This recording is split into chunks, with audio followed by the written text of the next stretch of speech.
Thank you, Mr. Speaker. It's a pleasure to rise in the House today on behalf of the citizens of Calgary Signal Hill.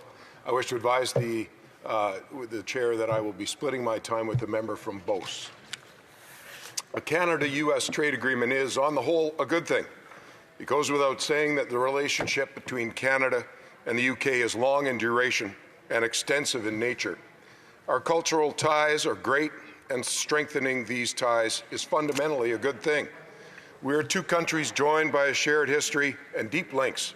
Our institutions, traditions, parliaments, and our legal system have all been inherited from Great Britain. We are united by our constitutional monarchy. I note here, Mr. Speaker, that it was my honour to shake hands with His Majesty the King and Her Majesty the Queen when they were here in Ottawa on the occasion of the opening of Parliament in May of this year. A great honour for our country.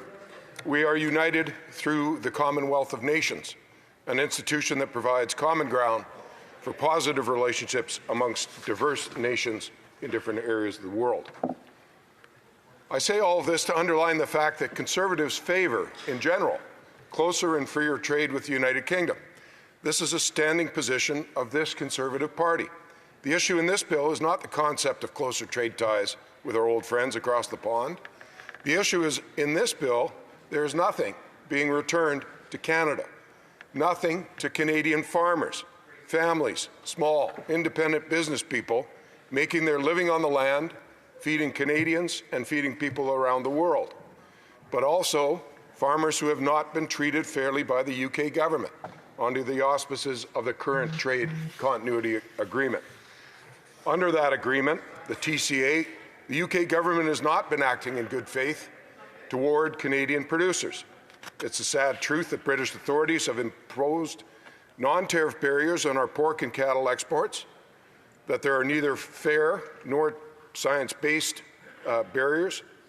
Conservatives have reservations about this bill precisely for that reason. We are expecting that supporting the accession of the United Kingdom to the Comprehensive and Progressive Agreement for Trans-Pacific Partnership will result in the normalization of trade irritants that currently exist with our close friends and allies in the UK. Let's be clear about what's at stake. The UK refuses to approve the carcass wash that is standard practice in Canadian slaughter plants, a measure approved by the World Health Organization and used safely around the world. The UK also continues to block Canadian beef and pork produced with growth promotants, again without credible scientific evidence to justify their actions. These objections have evolved over time not to protect consumers, but to keep Canadian products out of the UK market. That is not how allies or fair traders should behave. But the story doesn't end at the technicalities. Canadian ranchers and producers say this is a pattern of exclusion. According to the Canadian Cattle Association, exports of Canadian beef to the UK have been effectively zero over the last 2 years, while British exports to Canada have sharply increased. I'll quote what Tyler Fulton, who is president of the Canadian Cattle Association, had to say. The UK has not made any effort to address the non-tariff barriers that are keeping Canadian beef out of the UK market, end quote. Let's be clear on the scale of the imbalance. According to the Library of Parliament, Britain exported $16.6 million worth of beef to Canada in 2023, $42.4 million in 2024, and $28.3 million in the first half of 2025. I note the increase. Meanwhile, Canadians exported $85,000 worth of beef to the UK in 2023, $25,000 worth in 2024, and has had no beef exports in 2025. According again to the Library of Parliament, Britain exported $5.6 million worth of pork products to Canada in 2023, $9.1 million worth of products in 2024, and $3.6 million in pork products in the first half of 2025. Meanwhile, Canada exported no pork to the UK in 2023, $75,000 worth of pork products in 2025, and $122,000 in 2025 so far. These figures illustrate one-way trade. That is not free trade. That is not fair trade. We believe in free trade at a time when it's increasingly under attack around the world. We also believe in fair trade, which means reciprocity. It means that when one side enjoys access to our market, our producers deserve the same in return. It means standing up for our farmers, our ranchers, and our rural communities who have been unfairly harmed by the UK's actions under the TCA. So what we don't have, Mr. Speaker, at this point in time, that the Liberal government seeks to have this House support Bill C-13, is fairness for farmers. And I note that this situation exists when the Liberal government is led by a former UK central banker, at a time when that same former UK central banker has made several visits to the current UK Prime Minister, and they certainly appear to be quite friendly. So was there really no time between the Earl Grey tea and the cucumber sandwiches for Canada's Prime Minister to speak up for Canadian farmers, for beef and pork producers in this country? I'd be remiss if I didn't weigh in on the concern that has already been expressed in this House today, and according to other members for months and years without resolution under the Liberal government, and that is the more than 100,000 UK pensioners living here in Canada, retirees who worked in the UK and retired to Canada. They do not receive cost of living increases to their UK pensions, simple indexing, something that UK pensioners in other countries, such as the United States, do receive. These pensioners have been very vocal about their unfair treatment, and they are right. I've spoken to UK pensioners in my riding who are facing this unfairness. It's a shame that the UK government hasn't done more to help these folks and correct this imbalance. And I think the Liberal government should have tried to secure some fairness for them. If there ever was a moment to use the Prime Minister's close relationship to fight for Canadian interests, especially in a cost of living and inflation crisis, it is now. But once again, this government is asleep at the wheel. This points to a larger concern Canadians have about this government. Nothing gets done. The trade irritants I've described should have been resolved years ago. But the unfair and non-tariff barriers on Canadian beef and pork remain exactly where they are. And if there is anyone who thinks it's going to be easier to resolve those trade problems under the CPTPP, they are mistaken. This points to a larger concern Canadians have about this government.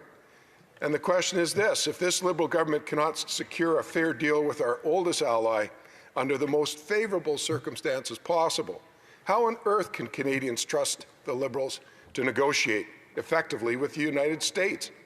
How can we expect the Liberals to deliver results on lumber, on autos, on steel, or to strike a fair agreement with India, a country with which they were practically at war earlier this very year? I sincerely hope I'm wrong, Mr. Speaker, for the sake of Canadians. But what we are seeing in this agreement and in this bill does not give me much confidence. These overall circumstances are not a good model for going forward.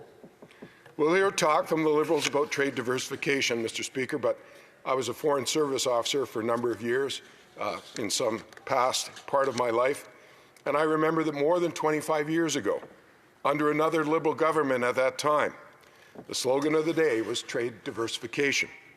Nothing happened then, and I am terribly concerned that we'll see the same lack of results now.